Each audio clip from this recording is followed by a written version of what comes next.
Welcome back to the Modern Hippie Podcast. After a little bit of a hiatus, I am joined today by Adrienne Jezick, who created the Morozko Method, a sensory immersion meditation technique for deliberate cold exposure, and she is the co-founder of the Morozko Forge Ice Bath. Adrienne helps people live their best lives, and I am so excited to share this time and space with you today. Thank you for joining me. You're welcome. Thank you for having me. One of my missions in life is to share the healing benefits of the cold with the masses. And by being a guest on your podcast, you are helping me achieve my greatest and highest good. So thank you. Yes, all about that. I just recently did my first cold plunges while I was in Austin in October. I think it was while I was there in October.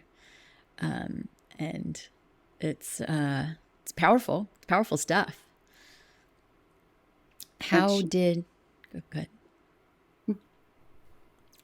Yeah, I'm so curious to dive into this with you, but I just want to share with my listeners first how you and I met. We just met recently at my best friend Alex Ruiz's art show that he had in November in Austin. And we got to talking and just had so many wonderful things and heartfelt energy in common that I'm so excited to spend more time with you, getting to know you. Same. It was an instant connection. I met you and I loved you. So it made it very easy. And so I'm just getting started in this cold plunge world, and I have much aversion to it because I love being warm. And I'm curious, what was your path with cold? What was your path with ice baths? How did you get into it? What prompted your deep dive into cold water? Well, I have to say that even 6 years into this practice, I don't love the cold. I still prefer the heat. So I grew up in Florida. I lived in Hawaii. I spent 20 years in Phoenix, Arizona. I now live in Austin, Texas. Supposed to be a warm place, but you know how that goes. And so I have always been one that leaned more towards the warmth. And in my early 30s, I got really sick with autoimmune. I had Hashimoto's, thyroiditis, eosinophilic esophagitis, and urticaria. And throughout this series of diagnoses, the number of prescription medications that I was taking on my bedside table just kept growing and growing and growing. And no matter how many specialists I was seeing, no matter how many medications I was taking, no matter what I was doing, I wasn't feeling better. And that was a real problem for me. And so I started to look at my life, like, what do I have control of? Well, I have control over the food that I eat. So the first thing that I changed was my food regimen, first starting with an elimination diet, understanding exactly where these offenders were coming from, where these allergic reactions were coming from, and treating my food as medicine. So I started with the Walls Protocol by Dr. Terry Walls, who created this low inflammation food regimen to help her with multiple sclerosis. And just learning what I was learning with inflammation, I was like, this is a good place to start. Plus, she was teaching me through this book how to eat with whole ingredients and how to make recipes and foods that were going to be balancing and nurturing and nourishing for the body. And so I did that for a couple of years before I came across the cold as a potential healing option. And what's wild about the cold is that I was reading a lot. And so it was being mentioned in books that I was reading, and that would be, nonfiction like Nassim Taleb, Anti-Fragile, or Aubrey Marcus on the Day, or it would be the fiction books like Steinbeck and Hemingway. Even Ernest Hemingway would say that he would focus better and he was more creative and he would get more work done if he didn't light the coals in his Paris apartment because he was freezing. And so he was like focused.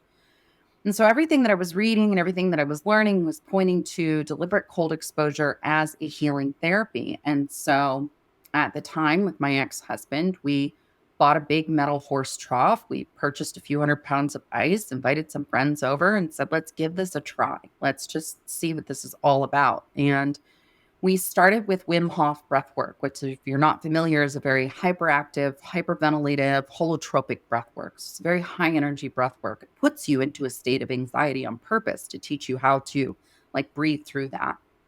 And so we do this breath work, and then it's time to take the ice bath. And keeping in mind that with Wim Hof, it's a breath work followed by a cold experience. It's not like a guided cold experience. And so when it was time for me to walk over to the ice bath, I really had no idea what it was doing.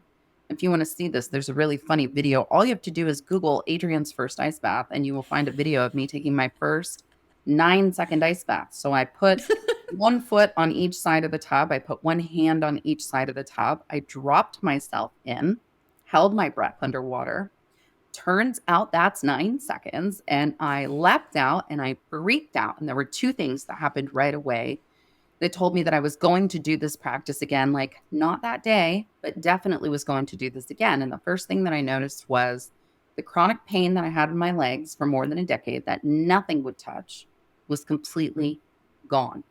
After 9 seconds. After 9 seconds in an ice bath. Now, anyone who has ever lived with any type of chronic pain could tell you that even a moment's relief is enough to make you come back for more, for whatever that is. And the other thing that I felt was this sense of empowerment, after so many years of being sick and learning all the things that I couldn't do and all the things that kept having to be removed from my life because I didn't have what it took to keep up with it.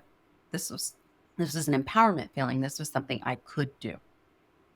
So by the second or the third ice bath that I got to, doing this Wim Hof breath work and then like dropping myself in violently, there were a few things that showed up right away. That for one, this breath work was not the way for me to approach the cold. This competitive, hyperactive energy was not the energy that I needed to approach the cold. I needed to find a way to surrender. I needed to find a way to approach the cold with a mindful and intentional headspace. So I started just standing there in front of the ice bath, like my third or fourth ice bath. I'm standing in front of it and I'm starting to draw on years of dialectical behavioral therapy and other things that I've learned through like yoga nidra and mindful intention practices, that if we can engage our physical senses, we can bring ourselves out of our head and into our bodies. And that's the point. I can't fully surrender if I'm busy up here worrying about all the what ifs, and anxiety being a fear of the future based on experience of the past, not actually what's going on in that actual moment. So I chose at that moment to engage my physical senses, to calm myself down, and then step with intention into the cold. Lean back and sit and breathe with intention in the cold. And that was the first time that I was able to make it to 2 minutes. And then when I got out, I realized that it wasn't just the ice bath that was having the impact. It was meeting the ice bath with this calm surrender that was literally changing my brain and the way that I was approaching stressors in my life. So it's this empowerment piece, being someone who's chronically ill with a chronic illness, chronic pain, all that stuff, going to have the rest of your life, to all of a sudden this person who has some control, has some ability to show up for themselves, has some ability to choose my experience. And then because the effects were so profound with every single experience, I was shouting this from the rooftops. I was telling anyone who would listen, like, this feels great. This is the best I've ever felt. I've got the energy to do the things I want to do. I feel like I'm getting my life back. Well, in the first year, I lost about 50 pounds. I got rid of, in about a year and a half, I got rid of every single prescription medication. In less than 2 years, I had a fully clean bill of health. I went into my endocrinologist. She read my labs and says, everything's great. We're all within range. Things are looking good. I want you to keep doing what you're doing. Well, guess what? Brenda, her name wasn't Brenda. I said, I'm taking ice baths. I'm doing extended fasting. I'm eating low inflammation food regimen. And she's like, great, I'll mark it in your chart. Hopefully I never have to see you again. And so as I walked out, I was really excited walking out of her office, like, yeah, I hope I never have to see you again too. And then I walked past a dozen other people in the waiting room, overweight, over-medicated. And do you think that she's going to tell any of these people about deliberate cold exposure, extended fasting, and low inflammation food regimen to help them heal their bodies? It's not a good business model. So I took it upon myself from that moment on, not only to create a method to help people approach the cold with a calm mindset, also to shout the healing benefits of the cold from the rooftops to anyone who will listen. Your story just gave me such incredible goosebumps. I love that story of empowerment and how submitting yourself to cold exposure gave you the mindset to take that and change every other aspect of your life too, along with the health benefits that you were getting from it. I mean, I see why you have to shout that from the rooftops. Yeah. I completely. And I totally resonate with you because I'm also from Florida. And I also am like, how do I constantly move closer and closer to the equator to be as warm as possible? Interesting. So, wow. So, how often do you ice bath now? I don't often ice bath now. So now it's more of an intuitive practice. And there's some resistance. There's some resistance around the practice, partially because of the product. You know, I've spent the last 6 years of my life, my blood, my sweat, my tears, every ounce of my energy has gone towards building up this electric ice bath company. And so it becomes like the solution to my stress and also the cause of it. And so there's like a little bit of what I'm working through right now is this block about the company versus the practice. And I'm moving past that, but it doesn't help when it's 17 degrees outside. You know, my ice bath sits on my back patio. And so it's like just lifting the lid off at 17 degrees. I'm like, if I get my hair wet, it'll break off. Like, calm down. So I've been leaning more into sauna as a practice recently, understanding that if I could only choose one healing modality for the entire rest of my life, it'd be an ice bath. So the resistance I have right now in my practice is more to do with my own personal growth experience through the shift and the evolution of my company and me as a person. And I know that when I'm ready, it'll be right there. And I know that when I'm not ready, it'll still be right there. So it's been probably 3 weeks since I've had an ice bath. Okay. I resonate with that. Mm-hmm. I've seen some information come out lately about the difference between men and women in terms of when women should be taking ice baths. Are you familiar with that? And like our moon cycle and how that impacts our what should be cold and when we shouldn't be cold? Yeah. And honestly, like, I don't care what anyone tells you about a regimen or a protocol. To me, the point of the practice is to check in first with self. Intuitively, we know if it's our monkey mind saying, I don't wanna, or if it's our body saying, no, not today. And what I find interesting about women on their cycle is like that could be when we're super tired and we have no energy and our cup is totally empty and we have nothing left to give. And when I think of the ice bath, I think, well, that's where I go to put it all back. When I am in a full state of depletion, the ice is where I go to fill back up. So on those days when I feel like, oh, I just don't have it in me to do this, that's really the day that I probably need it the most. And it's also what we've learned in Ayurvedic medicine that says that women should first never be cold anywhere around this area of the body. And that second, women should not ever be cold around their cycle.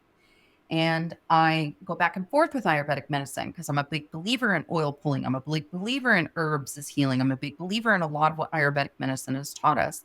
But Ayurvedic medicine was created how long ago? And now we're in a modern society with modern technology. And so we need modern practices to heal these things, to take care of these things in our bodies. And so I personally believe that there's never really a bad time to take an ice bath unless you can't warm up. And so if you're a woman and you're practicing with this around your cycle, check in first with yourself. Is this something you need? Is this something you're fighting? Is there something that you need from the practice? Like, I don't believe in, I'm going to do an ice bath every day for 7 days, 30 days, 365 days. I think that's not intuitive. That's not checking in with yourself. I also think that as women, when we're around our cycle, we are the most intuitive. We know what we need. And I think what works one cycle doesn't necessarily work the other cycle. So if I don't take an ice bath this cycle, well, I might take one next cycle. Like, life is too big and too broad to be put into these protocols of do A plus B equals C every time. That's not how bodies work. And each of our bodies are completely different. I've also worked closely with women who have endometriosis or PCOS or extreme PMDD or menopause, or they've struggled with fertility, and the ice bath tends to always be the answer. The reason that the ice has such a great impact on our health, our mental, emotional, physical, and spiritual health is because the first thing the ice impacts is our brain and the way we think about what we're going through. When you submerge the body all the way up to the neck in water below 35 degrees for 2 minutes, you are creating, and now this is all very specific. This is not saying that you can't take a cold plunge at 40 or 45 or even 50, 55 degrees for a little bit longer of time. But what I'm telling you specifically is that if you submerge up to the neck below 35 degrees for 2 minutes, hands and feet in, you will receive a 520% increase in your norepinephrine and dopamine. What's happened is you're getting this increase is that you are smoothing over tens of thousands of hardwired neural pathways created from a place of stress and trauma. And you're smoothing those over with tens of thousands of new neural pathways created from a place of meditative calm while producing copious amounts of norepinephrine and dopamine. Now, I don't know about you, but the last cycle I had right now, I will tell you, I need that norepinephrine and dopamine. I could use it right now too. Oh, shit. The week I've been having. Also at the end of my cycle. That is fascinating. Yeah. For men and women alike, I think it's important to note that it's a great idea to do your cold experience and then follow within 20 to 30 minutes of a workout that will give you a surge in testosterone. That surge in testosterone helps with your muscle growth, your hair growth, your regulation of your hormones. This is good for men. This is good for women. It's overall good for our virility. So for both men and women, if you are going to practice cold exposure and then do something physical to warm your body up, and you will have that increase in testosterone, which is so good for us. Mm-hmm. I'm so curious about this 35-degree marker. Because I don't know that I've actually done a 35-degree one yet. I think I've been like 38, 42. And so are there diminishing effects as the water warms, or is there like at 36 degrees, none of that's a thing? So I personally don't get undressed for anything over 37. But what I will tell you is that if I'm going to bother to take an ice bath, I'm going to take a freaking ice bath. I'm going to make it count. It's like cold concentrate. Do I want to spend 10 minutes at 40 or 45 degrees, or do I want to spend 2 minutes at 35 degrees? Also, the point for me is that I want to activate the body's fight or flight response. That fight or flight response doesn't always come on for people at 40 or 45 degrees, especially me at this stage. Like, I don't get that fight or flight response hardly ever in my life at all anymore, let alone in cold water. So I want it to be as cold as physically possible without being fully frozen over and solid, because I want it to create the most massive impact in the shortest amount of time. So I'm going for cold concentrate. I also believe that if your goal is to reverse metabolic disease, whether that be autoimmune, cancer, if you're working through any type of mental health concerns or substance misuse recovery, or anyone with CPTSD, I work a lot with veterans, first responders, sober living facilities. If you're trying to retrain your brain and recreate new pattern forming habits, well, I want a 1-2 punch. I want it to be cold concentrate. I'm not going to mess around with this 10 minutes at 40, 45 and hope that I got enough in there. I'm going to go full bore. And that's my advice. Personal belief. Many people don't feel that way. I say, come see me for a real ice bath. I want to come see you for a real fucking ice bath. Shit. Yeah. See you in March. Yes. It'll be warmer then. You'll love it. Yeah, I would not be doing well with that freeze that's been happening there right now.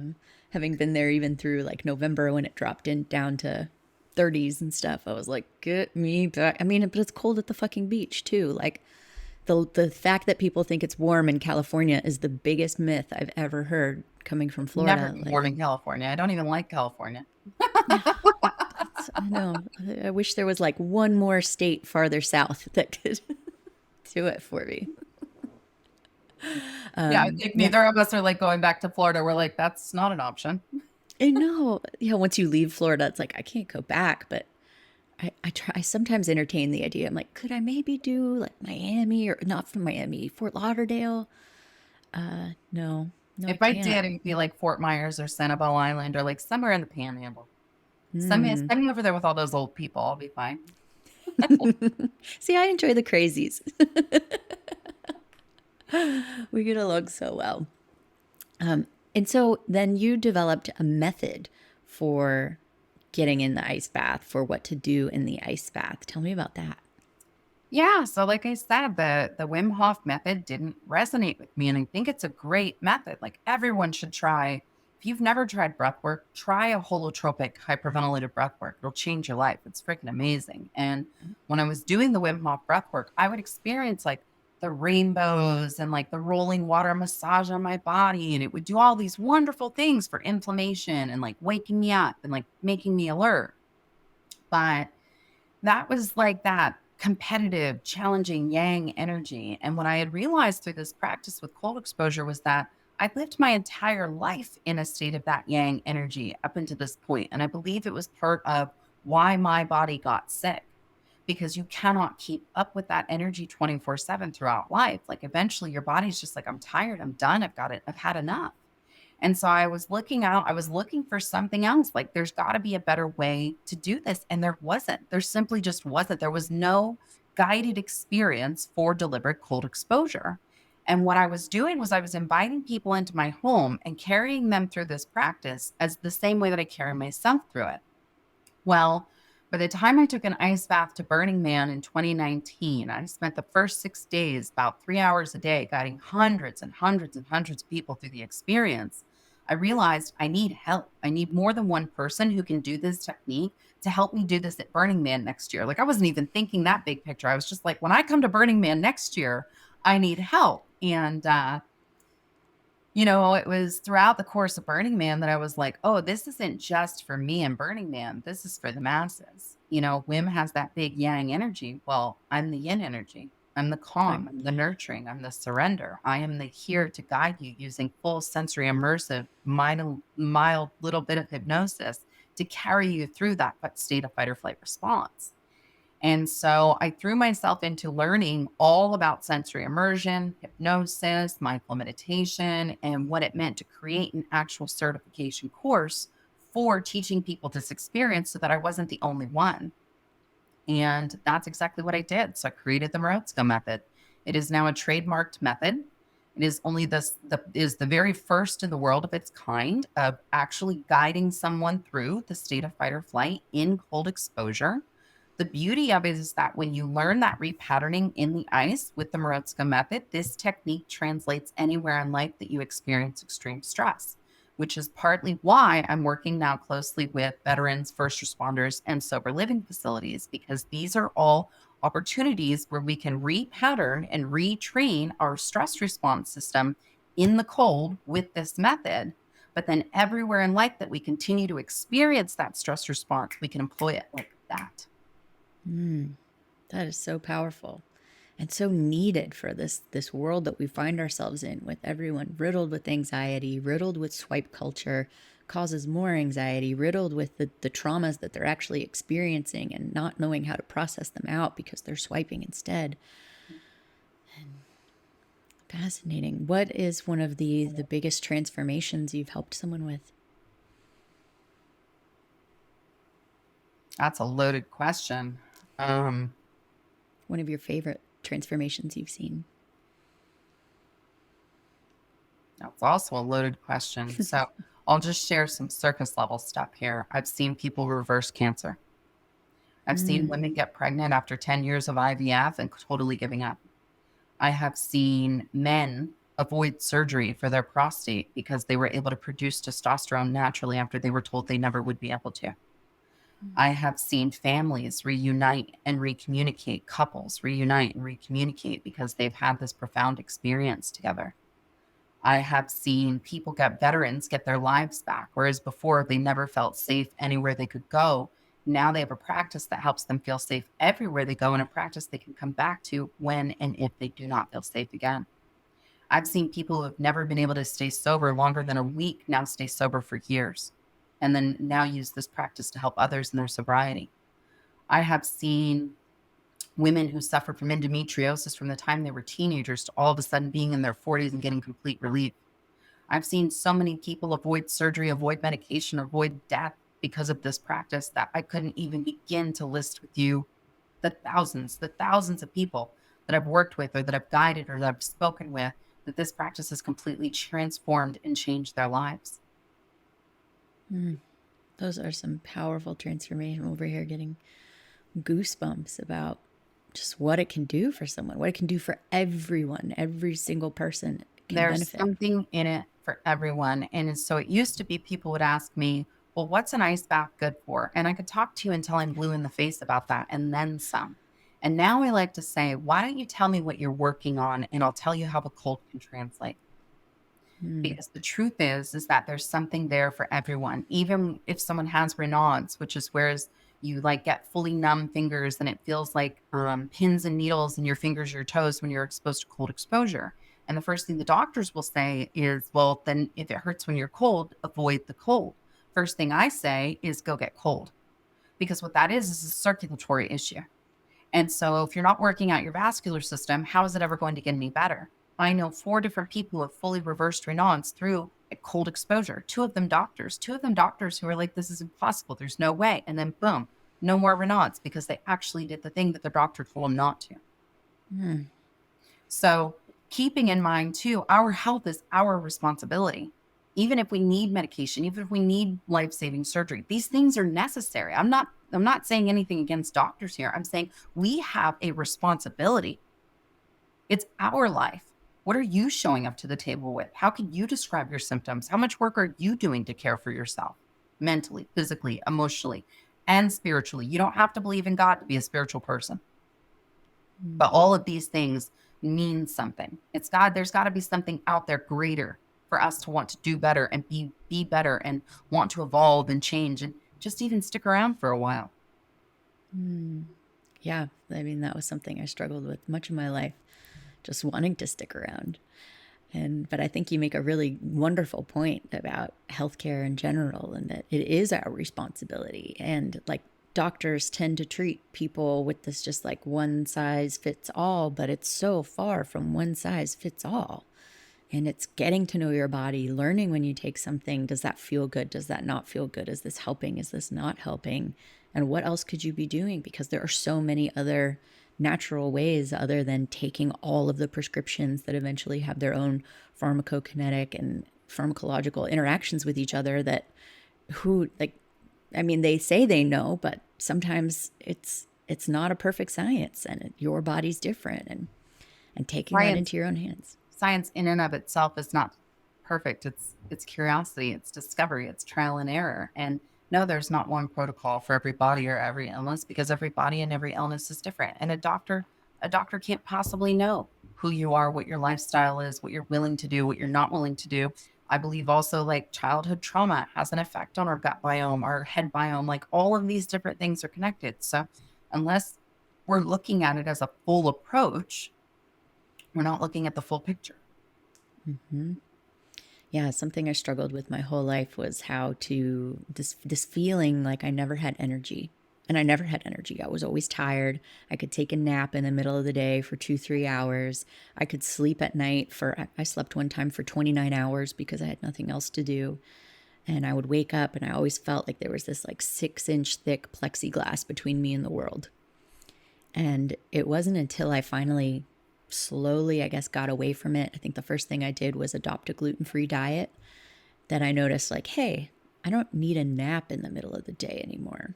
And that enough was worth me being like, okay, I may not be celiac, but there's something about cutting out gluten that really works for me. And slowly my diet got healthier and healthier, and it's not always perfect. But the last summer I had COVID, and I had a very mild case. And I realized in the weeks after I had this residual brain fog. And that was the first time I realized that my whole life had been brain fog, and that was what I was trying to overcome. And then to have it because of COVID made me realize that I had stopped having it. And all of the things now that I pay attention to, like when I eat gluten, I'm more apt to get brain fog. And when I eat dairy, I'm more apt to have more inflammation in my body that gives me more brain fog. And I was like, holy shit.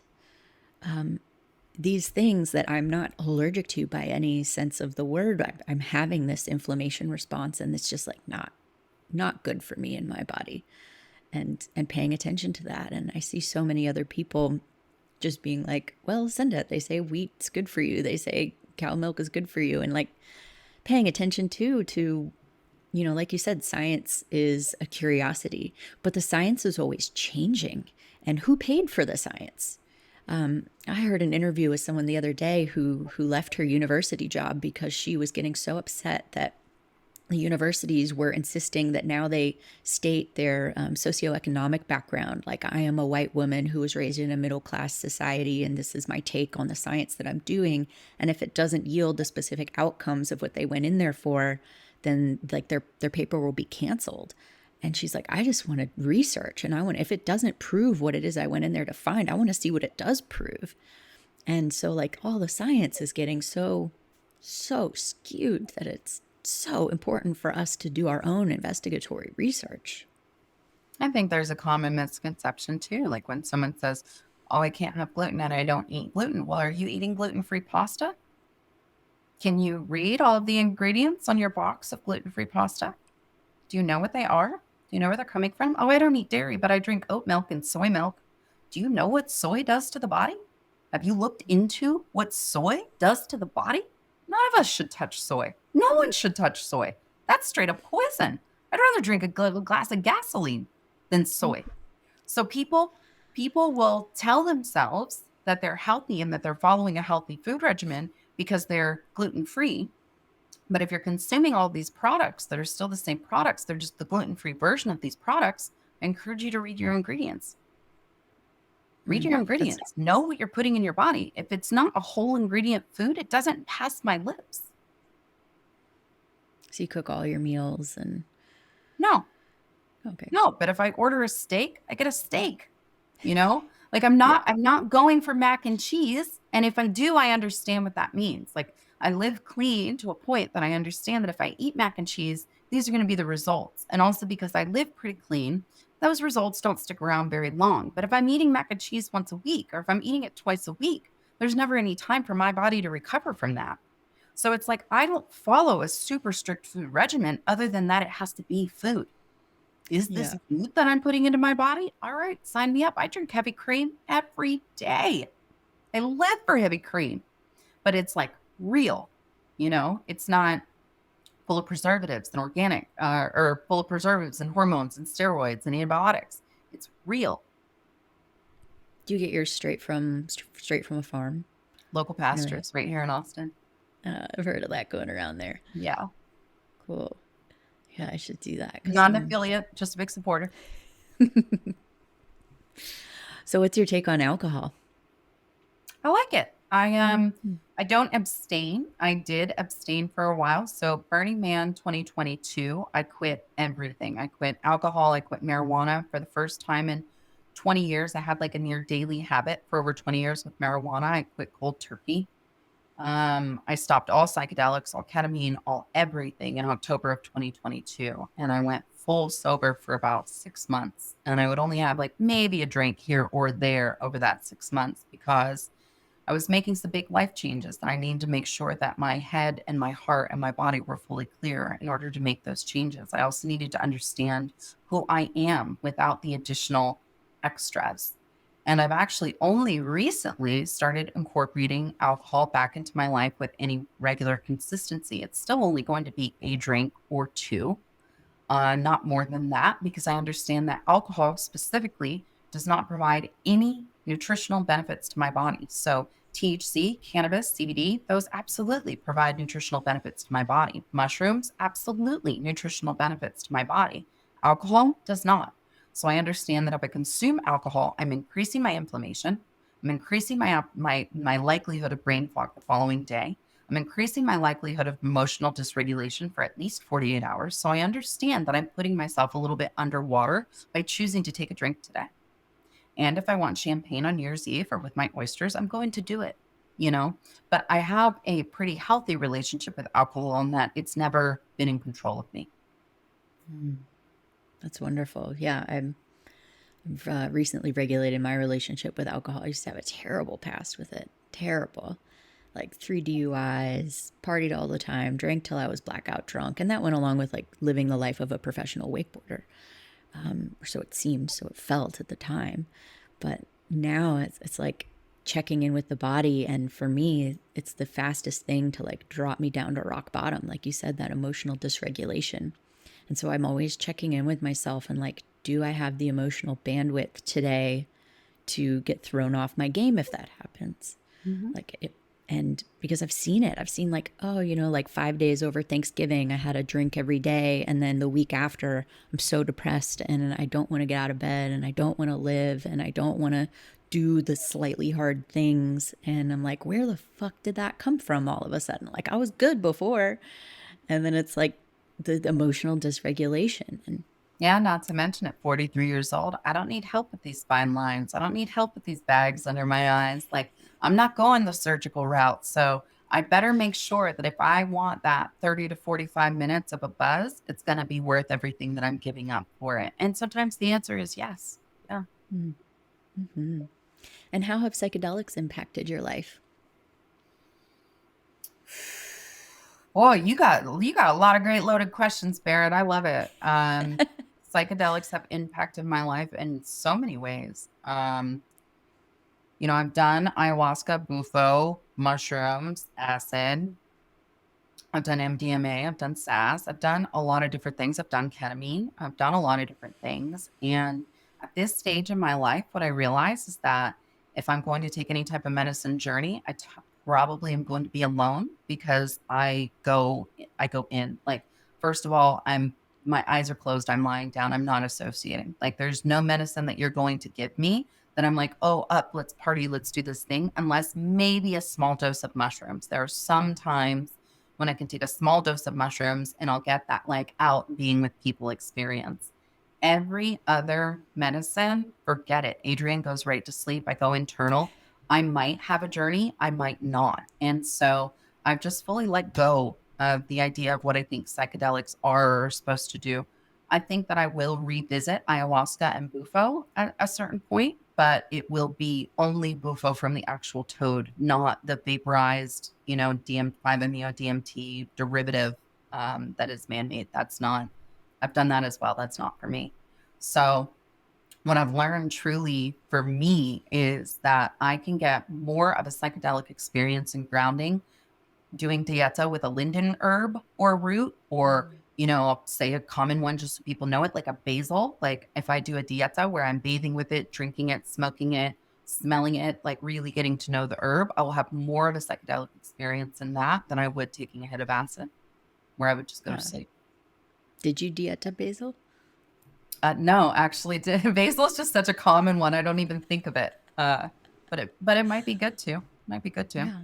I had an Yeah, but I interesting. love to dieta with different herbs and in order to understand like plants as medicine and plants as the way that they really heal our bodies. Like everything that we need, we have access to. Mm-hmm. Even when it's a poison, even when we're near poison oak or poison ivy, the antidote is typically within a few feet of that plant.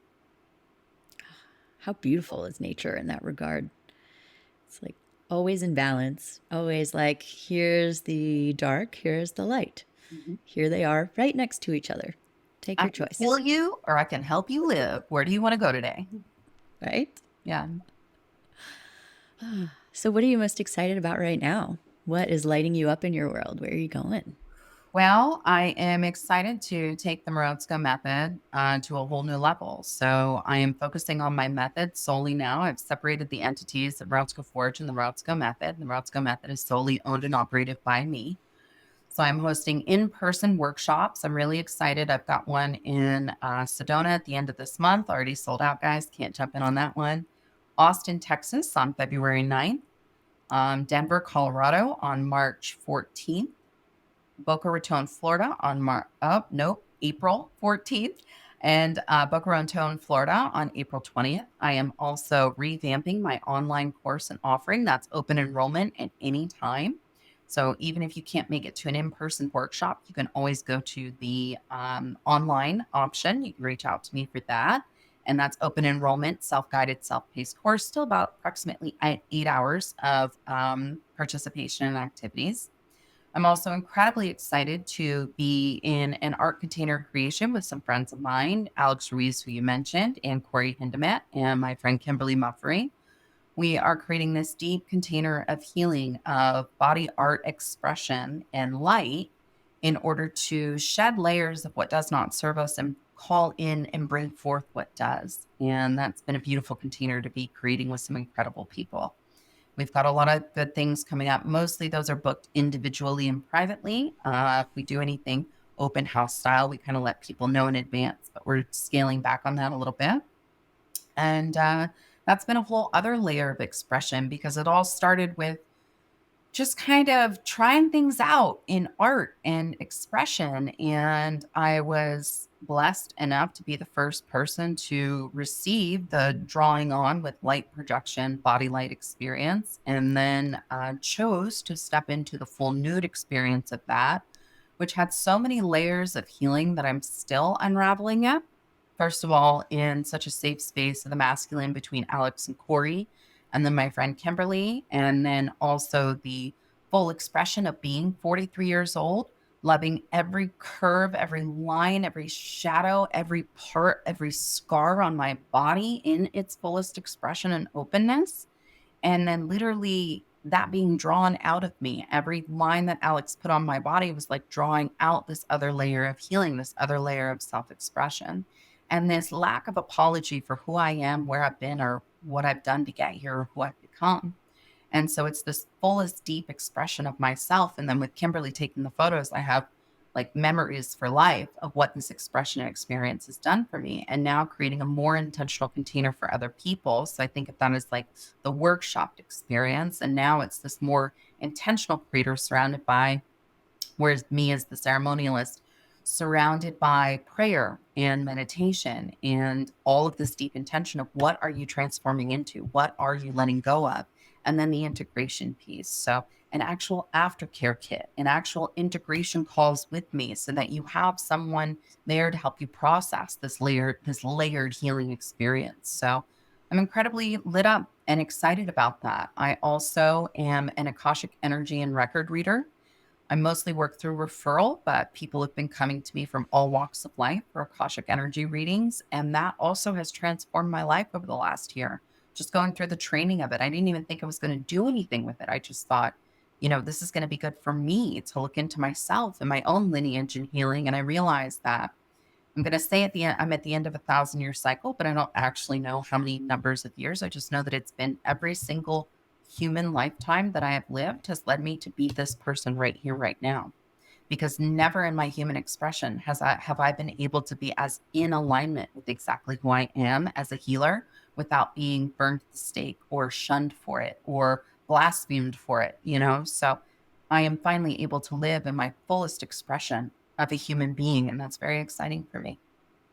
So it's a few things that are lighting me up right now. Yes. God, I resonate. I had a past life burnt at the stake too. Maybe we knew each other. Maybe we were in cahoots back then. See, probably. Probably. Yeah, I love.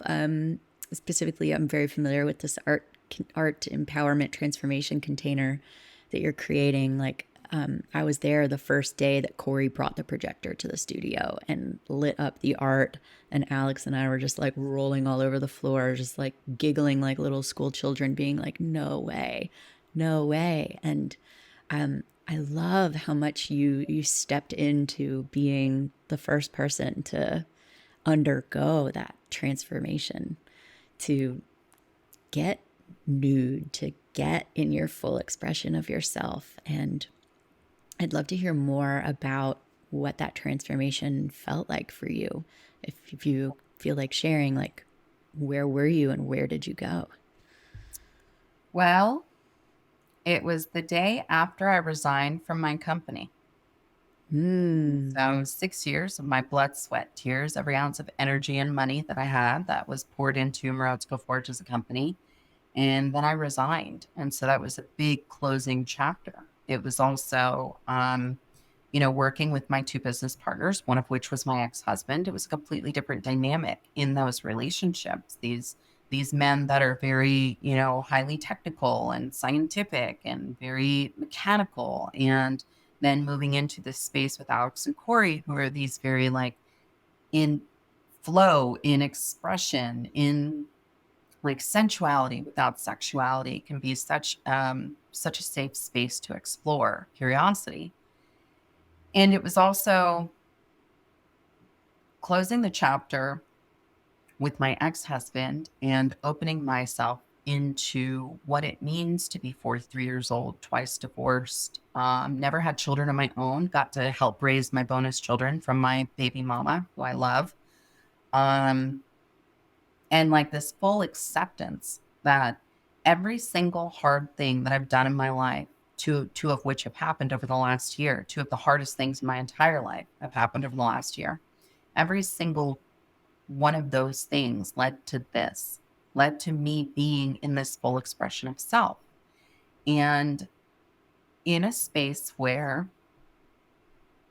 not that my ex-husband ever tried to control my body or anything like that, but in a space where it's all mine.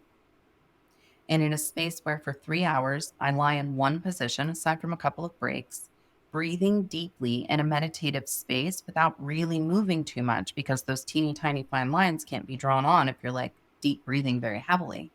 And so it was sitting in the stillness of my own nakedness, allowing these things to be drawn out of me and not really being able to do anything about it, which is also very indicative of the Morozko method. When you step out of the tub, you stand in a power pose. You don't get to curl into yourself. You don't get to wrap into a towel. You have to stand in that discomfort.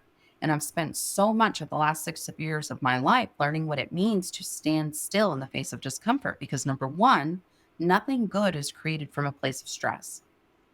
Nothing good is created from a place of emotional distress.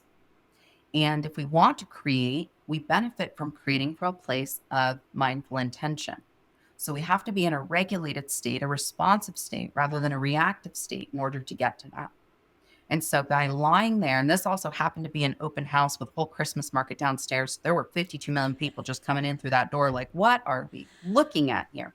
Ooh. And so that too was also its own acceptance and expression of this body, this sort of Renaissance shaped looking, fantastic, beautiful body that has carried me every single step to this point into this full expression of me. So it was the visual representation of everything that I've worked for lifetimes to get into this state of not only acceptance of exactly who I am, but this being of exactly who I am, unapologetically, without warning labels. Here I am. Stay or go. I love it. I fucking love your authenticity so hard. Like, it just sparkles out of you. And I know that's one of your things you say all the time. It's like, fucking sparkle. And I love it. Just unapologetically, completely authentically. And I think that's that resonance that we have that's even higher than love, that's even higher than gratitude. It's that thing that when you walk in the room, other people are like, what just happened? There's someone here who is so grounded that it gives everyone else permission to do the same. And that is just the greatest gift to yourself. It is the greatest gift to the world. And I want to bring so much honor and so much gratitude to you for showing up that way in the world, because it's the medicine that we all need more of. And it's that beautiful, beautiful ethos that will help us all transcend and get to this next level. Thank you. And I think you nailed it when you said the permission. I take the permission so that you don't have to ask for it. I will do the hard things so that when you show up, the path's been laid out for you. I'm happy to. I choose to. Full permission. I care for myself better than anyone I know, so that you also have permission to do the same. I will cancel plans last minute because I need something else for myself, so that you also have full permission to do the same. I will speak unapologetically my truths, whether you like them or whether or not, so that you unapologetically can do the same and without permission. Gonna adopt me some more of that. That is for sure. I've been unlocking my throat chakra lately, and it's come with a whole slew of channeling and clairaudience that I've never had before. And but there's been some very uncomfortable conversations I've had to have this week that are so crucial to me now keeping this throat chakra unlocked. And, you know, it's like saying the uncomfortable things and being like, this is my truth. And here's the downward spiral I went on because of it. And I'm specifically another person. I just need you to see me in that this happened. And here's my question based on it. And like, I get it's uncomfortable for you too. And it's never good timing to be uncomfortable. But God, our life begins just on the other side of our comfort zone. And if we constantly have people around us telling us how wonderful we are and coddling us to make sure we're okay, but like no one's actually pushing your boundaries, then where do you continue to grow? Yeah. Yeah, and I say Mm, I am a fan of sharing the post-processing experience. It's also part of responsiveness rather than reactivity. Like people are going to cause activations. I don't like to say triggers. People are going to cause activations within us. People are going to highlight for us the things that we get to sit with. And so my favorite is to sit with that. And then in my state of post-processing, does it add value to share this conversation with another person? Or is this just something meant for me? And that could be beautiful too. So good for you. mm, yeah. Thank Yeah, you. I'm always here for the uncomfortable conversations. Tell me what I don't Yeah. want to hear. Yes, I know. Me too. I love that. I think it's so important to, and then to sit in that, to be forced, not forced, but to own your power in that of, okay, I've heard something really uncomfortable and now I get to self-regulate because Mhm. I'm capable of doing that, and I get to sit with it, and I get to respond, and maybe my response is uncomfortable for someone, and it's great training and owning your power. Sure is. Hmm. Ah, Adrienne, this has just been such an incredible conversation. I love spending time with you. Where can my listeners keep up with you on the internet? Where do you hang out the most? Find me at adriennejezick.com. You can Google me, Adrienne Jezick. I'm literally the only one in the world. ADRIENNEJEZICK. And Instagram is my other favorite place to not hang out at Adrienne_Jezick. So you can either connect with me through either of those. You can also see whatever upcoming workshops I have. If you're interested in Akashic reading, I interview people for those. I don't just accept those. So, like, I'm not just going to work with anyone. So, if you are interested in working with me, you're welcome to reach out. We can have a discovery call and see if we're a good fit for each other. But yeah, that's where you're going to find me. You're going to find me in Austin, Texas, but you're also going to find me in all parts of the world. So, keep an eye out. Just ask for me. I show up. That's tends to be how it is with me. I love it. Well, thank you so much. And thank you for the work that you're doing in the world. You're a shining light and a beacon of truth and hope You're and so love. welcome. And I thank you so much for having me and helping me continue to achieve my dreams. Thank you.